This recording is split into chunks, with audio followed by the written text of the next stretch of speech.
How Sniper Whitefeather and his Springfield, 1903, one calm shot, saved medics pinned in the valley. The Springfield 1903 A4 wasn't supposed to still be in the field. By November 1967, in the Central Highlands of Vietnam, the weapon was a relic. Built in 1943, glass-bedded by hand, trigger-tuned to 3 pounds of pull. Barrel worn smooth from more than 10,000 rounds. The Marine Corps Armory at Da Nang had tried to retire it twice. Both times, Gunnery Sergeant Thomas Brennan had quietly checked it back out. The rifle wasn't pretty. The stock showed gouges from Tarawa to Iwo Jima. The bluing was gone in patches, and the inertal 8X scope had been rebuilt so many times the serial numbers no longer matched. But at 600 yards in Brennan's hands, it still printed half-minute groups. The facts didn't care about the paperwork. Brennan didn't talk about the rifle. He didn't need to. The white feather tucked into his boonie hatband said everything. A good luck charm from his daughter back in Arkansas, and now a calling card the North Vietnamese army had learned to fear. White feather. The ghost who killed from distance. The man who made obsolete equipment do impossible things. At 14:27 hours, the radio in the observation post crackled with a problem Doctrine couldn't solve. 3 Navy corpsmen and 2 wounded Marines were pinned in a narrow valley 200 meters below, trapped behind a fallen mahogany log by fire so precise it could only be one thing: another sniper. Every time the corpsman tried to drag the wounded backward toward the tree line, rounds impacted 6 inches from their helmets. Not wild spray, not suppressive fire, measured, deliberate, professional. The firebase commander had already made the calculation. Artillery was denied. The wounded were too close to the tree line, and 2 companies were moving through the area. Helicopter extraction was grounded by low ceiling and incoming weather. The official doctrine had run out of answers. That left one option, and everyone on the tactical net knew it before anyone said it aloud. White feather, this is Firebase Actual. We need a surgical solution. How copy? Brennan keyed his handset without taking his eye from the scope glass. Copy, Actual. I'm looking. The valley floor steamed in the November heat, a slash of elephant grass and red mud between 2 ridgelines choked with triple canopy jungle. Through the uneartles glass, Brennan watched one of the corpsmen shift behind the log, and dirt exploded where his shoulder had been a half-second earlier. The enemy sniper was reading movement before it happened, anticipating the angles, controlling the space with pure technical skill. This wasn't some frightened conscript with an AK. This was someone who understood the geometry of fear.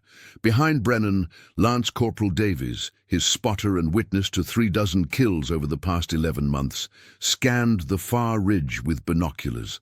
I got nothing, Gunny. No flash, no movement, no scope glint. Guy's a ghost. He's there, Brennan said quietly. We just haven't found his hide yet. In the valley below, one of the wounded Marines started screaming.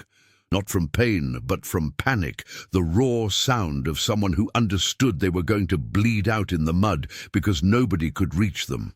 One of the corpsmen grabbed the Marine's collar, tried to whisper something calming, and a round snapped past his ear so close it tore his sleeve. The corpsman went flat, hands shaking, breathing hard. Brennan settled deeper into the rifle, feeling the worn wood against his cheek, the trigger's familiar 3-pound pull under his finger. The Springfield was old. The doctrine said it shouldn't still be here, but the targets kept falling, and the numbers didn't lie. Somewhere across that valley, another professional was working, and in the next 10 minutes, one of them would prove that competence mattered more than equipment rosters. The valley waited, the wounded screamed, and the hunt began.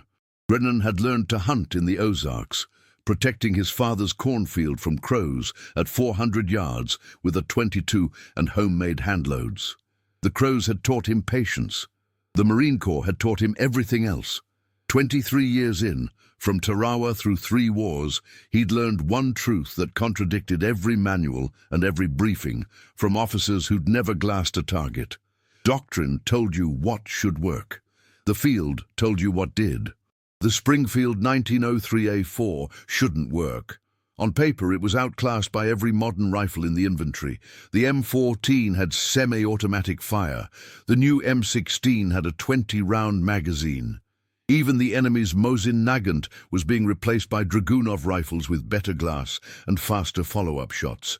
But Brennan had watched those weapons jam in the humidity, fail in the red dust, lose 0 after hard insertions.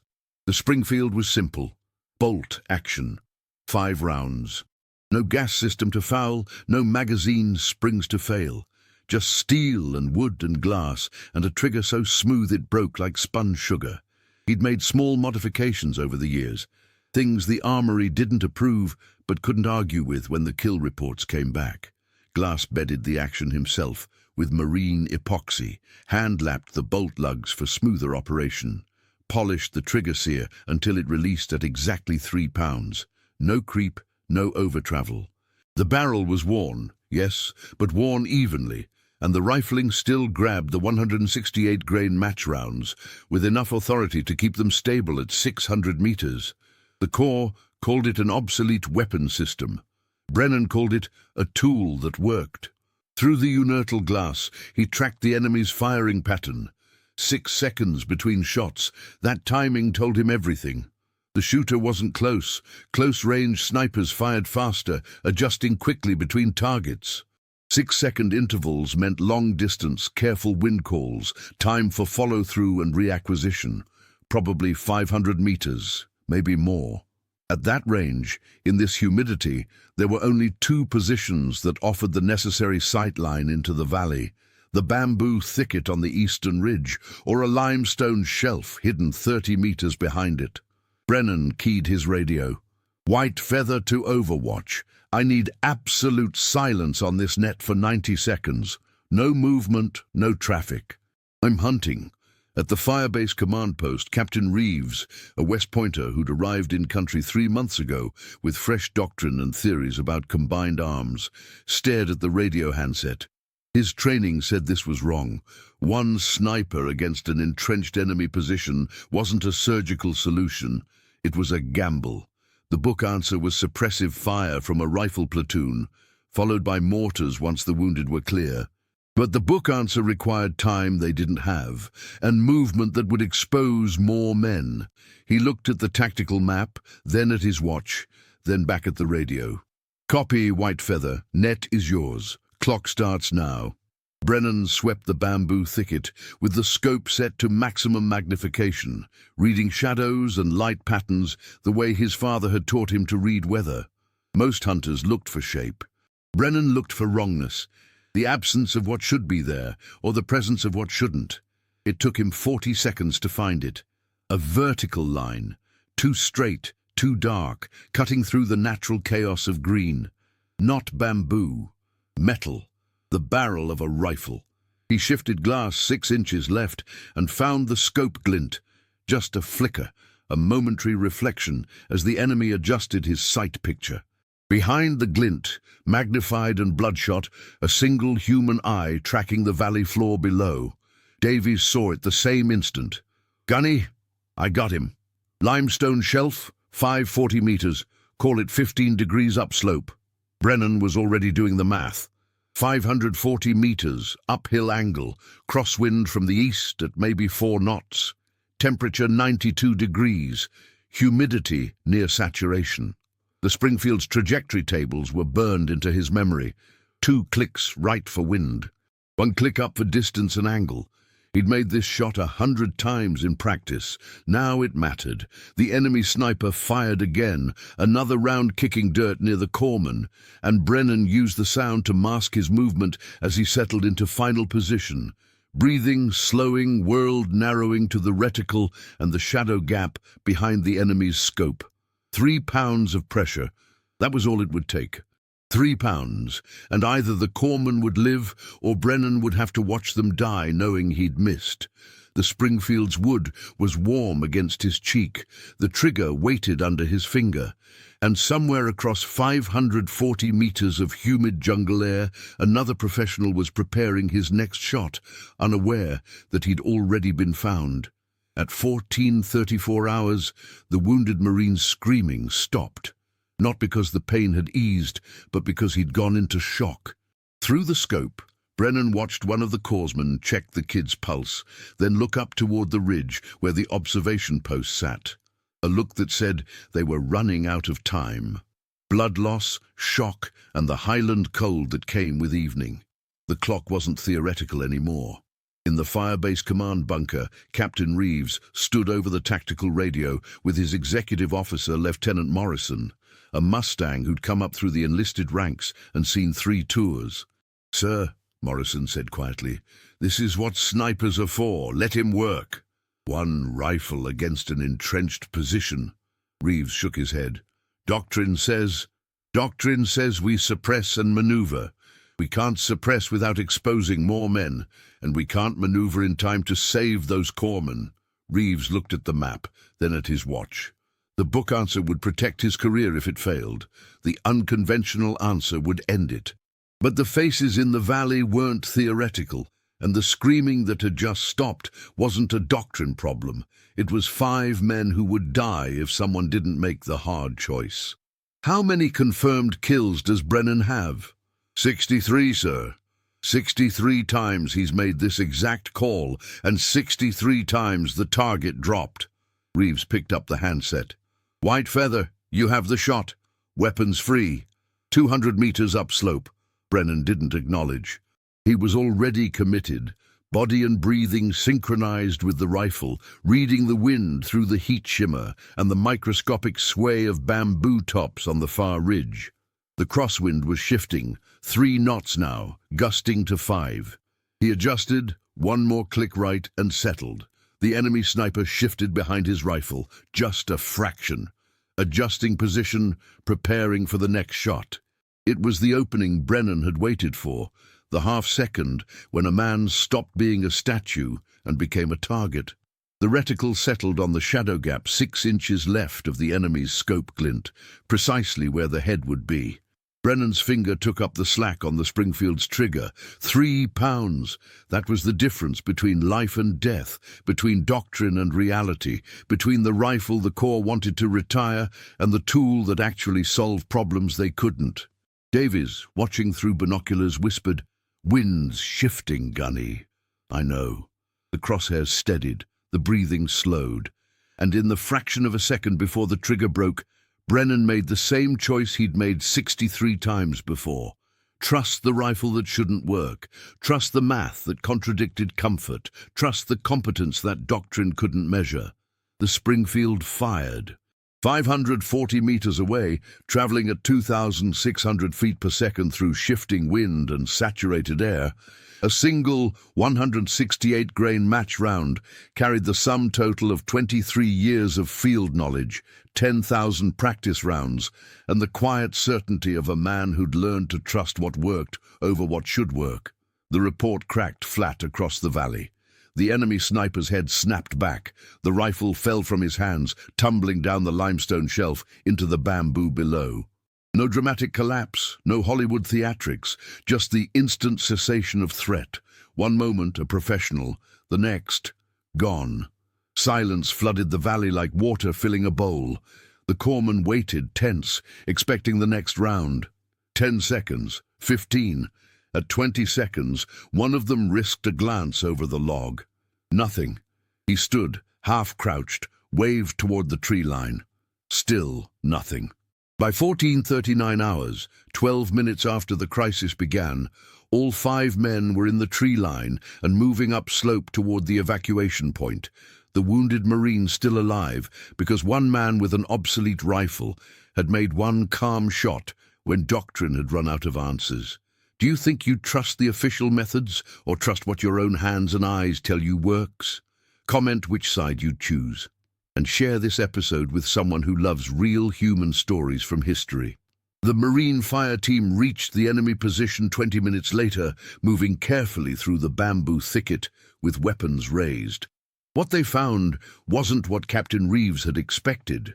The enemy sniper wasn't a desperate conscript or a lucky amateur. He was North Vietnamese Army, regular forces, with the kind of professional setup that spoke to training, discipline, and institutional support. The hide had been dug into the limestone shelf 3 days earlier, carefully camouflaged with cut bamboo and fern, positioned for perfect sightlines into the valley, stocked with ammunition, water, and rations for a week-long operation. The rifle was a Soviet Mosin Nagant 9130 with a PU 3.5X scope, well-maintained and zeroed precisely for the 540-meter shot to the valley floor. The ammunition was match-grade, carefully selected.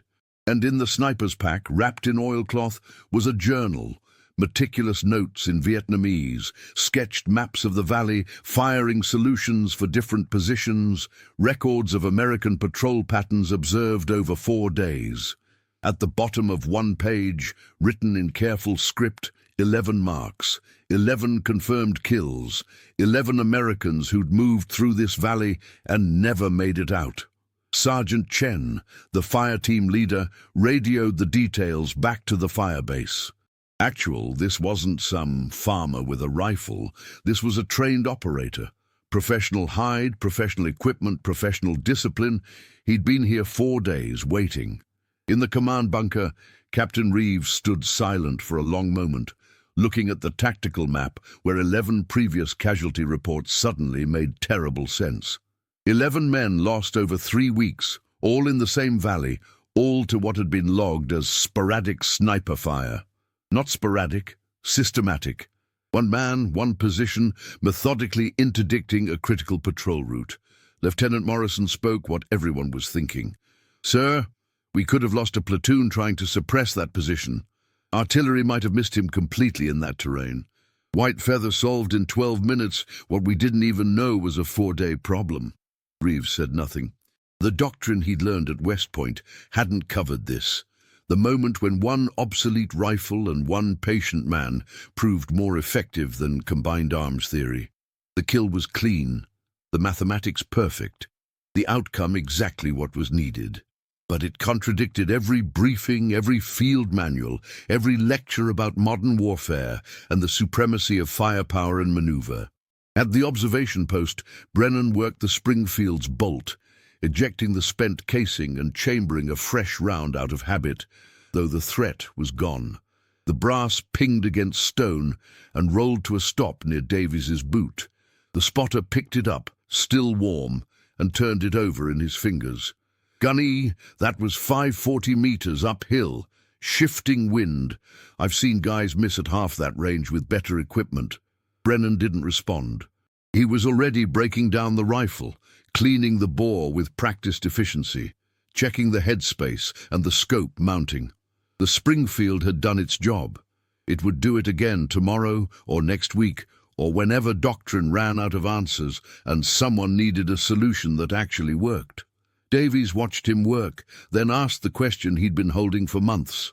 How many times have they tried to retire that rifle?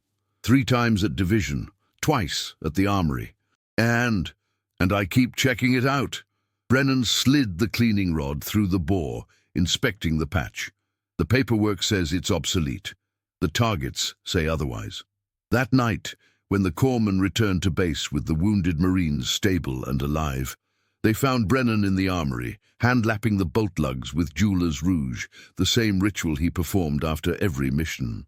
One of them, a 22-year-old from Philadelphia who'd been 6 inches from death that afternoon, stood in the doorway, watching. "They said you made that shot at over 500 meters. Brennan kept working, not looking up. 540, actually. With that old rifle. With this rifle. It's the only one I trust." The corpsman hesitated, then spoke the truth quietly. "You saved our lives today. All of us. The official method would have gotten us killed." Brennan finally looked up, and for a moment something passed between them, the understanding between people who'd seen doctrine fail and competence succeed, who'd learned the hard way that the manual was written by people who'd never had to make the shot. "Get some sleep, Doc. Tomorrow's another day." But as the corpsman left, Brennan returned to the rifle, polishing and checking with the kind of care that went beyond regulation, beyond doctrine, into the realm of craft. The Springfield wasn't supposed to work. The mathematics of barrel wear and obsolete cartridge design said it shouldn't, but the numbers didn't lie. 64 confirmed kills now. 64 times the old rifle had solved problems the new equipment couldn't. The question nobody wanted to ask was becoming harder to ignore. If one man with an obsolete weapon could do what combined arms couldn't, what did that say about the doctrine everyone had been taught to trust? 3 days after the Valley incident, Captain Reeves received a classified briefing document from Marine Corps intelligence that changed everything he thought he understood about the war he was fighting. The document, stamped secret and distributed only to battalion-level command, was titled Analysis of NVA Sniper Operations, Central Highlands, November 1967. Inside were casualty statistics, pattern analysis, and a conclusion that contradicted every assumption about enemy capabilities. The North Vietnamese Army had deployed at least 40 trained snipers across the Central Highlands, each operating independently with professional equipment, professional training, and professional discipline. They weren't opportunistic fighters. They were deliberate, patient hunters who'd studied American doctrine and found its vulnerabilities. The official U.S. response, suppressive fire, artillery bombardment, helicopter gunships, had killed exactly 3 of them in 6 months. The other 37 had simply relocated and continued operating. But buried in the appendix was a different statistic. Marine snipers, working individually or in 2-man teams, had neutralized 17 enemy snipers in the same period. 17 precise, surgical solutions to a problem that combined arms couldn't solve. The report didn't editorialize. It simply presented the numbers and let them speak. Lieutenant Morrison brought the document to Reeves's attention with one sentence. "Sir, I think you need to read page 14. Page 14 was a table comparing resource expenditure versus effectiveness. Artillery fire missions against suspected sniper positions, 42 missions, 3 confirmed kills, average cost $47,000 per kill. Helicopter gunship operations, 18 sorties, 0 confirmed kills, average cost $93,000 per unsuccessful engagement. Marine Corps snipers, 17 confirmed kills, average cost $0.422 per round of ammunition, 0 collateral damage, 0 friendly casualties during the engagement." The numbers were brutal. The mathematics didn't care about doctrine or institutional pride, or the fact that acknowledging this truth meant admitting that one patient man with a bolt-action rifle could outperform millions of dollars of modern military technology. Reeves sat with the document for an hour, reading and rereading, before finally calling Morrison into his office. "The Springfield 1903. That's what Brennan carries, correct?" "Yes, sir. Built in 1943, technically obsolete, officially retired from service. He keeps checking it out because it works." "And his confirmed kill count is what? 64 now?" 64 in 11 months. 0 misses on recorded engagements. The rifle's not supposed to be accurate past 400 meters with that worn barrel, but he's making kills at 600 regularly." Reeves looked at the numbers again. The arithmetic was simple and damning. Guyazid Brennan, with a rifle the Corps wanted to retire, had solved more tactical problems and saved more American lives than an entire artillery battalion operating in the same area. Not because he had better equipment, but because he had better skill. Not because he followed doctrine, but because he understood what doctrine couldn't measure. That competence with simple tools defeated complexity without understanding. Sir," Morrison said carefully, "if we're honest about this data, we need to change how we're fighting this kind of war." "Change how?" "Stop trying to kill snipers with artillery. Start training more snipers. Give them the tools they say work, not the tools procurement says they should use. Let them operate the way Brennan operates. Independent, patient, surgical." Reeves knew Morrison was right. The document proved it. But accepting that truth meant admitting error at an institutional level, meant questioning the doctrine that had been written by generals who'd never glassed a target, meant elevating the judgment of sergeants over the theories of field-grade officers. That afternoon, Brennan was called to the command post for what he assumed would be another mission briefing. Instead, he found Reeves waiting with a simple question. "Gunny, why does that rifle work when it shouldn't?" Brennan considered the question carefully before answering. "Sir, it works because I know exactly what it can do and what it can't.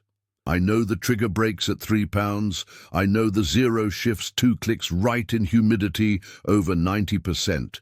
I know the barrel throws rounds a half-inch left every 60 rounds and comes back after cleaning. I know this rifle the way you know your own hands. That knowledge beats new equipment I don't trust. Division wants to retire the 1903s completely. Issue M14s to all snipers. The M14's a fine rifle, sir. Semi-automatic, more rounds, faster follow-up. But it's also heavier, more complex, more ways to fail. In this climate, with this terrain, simple wins." Reeves handed him the intelligence document, open to page 14. "Read that table and tell me what you see." Brennan read in silence, his face revealing nothing.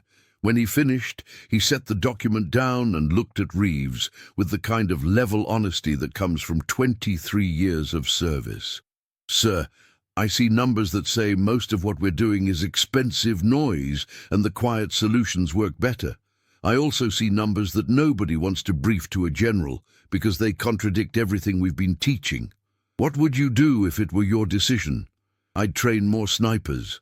I'd let them use the equipment that works, even if it's old. I'd stop trying to kill individual targets with platoon-level assets. And I'd trust sergeants who've made the shot over officers who've read about it." Reeves nodded slowly, knowing that Brennan had just articulated the conclusion the intelligence community had reached, but that no one in command wanted to implement. The doctrine was wrong. The facts proved it. But institutions protected doctrine, and careers were built on not admitting error. "Gunny, that Valley shot 3 days ago. Captain's mast recommendation is going forward for a Bronze Star. Sir, I know you don't need it, but those corpsmen do. They need to know that what saved them wasn't luck or accident, but skill that the Corps should be replicating instead of retiring." Brennan left the command post with the same Springfield he'd carried in, the same obsolete rifle with the worn barrel and the hand-tuned trigger. But something had shifted. The numbers were now in an official document. The truth had been written down. And whether the institution accepted it or buried it, the fact remained. One patient man with simple tools had proven more effective than doctrine allowed. The Bronze Star citation arrived 6 weeks later, delivered by courier to Firebase Bravo, where Brennan's platoon had relocated for winter operations. The language was formal, bureaucratic, carefully scrubbed of anything that might contradict official doctrine. For heroic achievement in connection with operations against an armed enemy, demonstrated exceptional skill and courage under fire, resulting in the successful completion of the mission and the preservation of friendly forces. Oh, what it didn't say was that the shot shouldn't have been possible. What it didn't say was that the rifle was obsolete. What it didn't say was that one man with 3 pounds of trigger pressure had solved a problem that combined arms couldn't, and that this contradiction was becoming harder for the institution to ignore. But 2 other things happened that mattered more. First, Division quietly cancelled the order to retire all M1903s from sniper service. No announcement, no policy memo, just a 1-line amendment to the Armory Inventory Guidelines. The official reason was ongoing evaluation of specialized equipment requirements in theater. The real reason was that 17 enemy snipers had been killed by Marines using bolt-action rifles, while 0 had been killed by artillery or gunships, and someone at Division had done the math. Second, the Marine Corps Scouts Sniper School at Quantico requested Brennan's after-action reports and training methodology for incorporation into the curriculum, not as official doctrine, but as field-developed techniques for consideration. It was the kind of institutional compromise that changed nothing on paper but everything in practice, letting sergeants teach what captains couldn't admit they hadn't known. Lieutenant Morrison, who'd quietly pushed both changes through administrative channels, met Brennan at the armory one evening in December.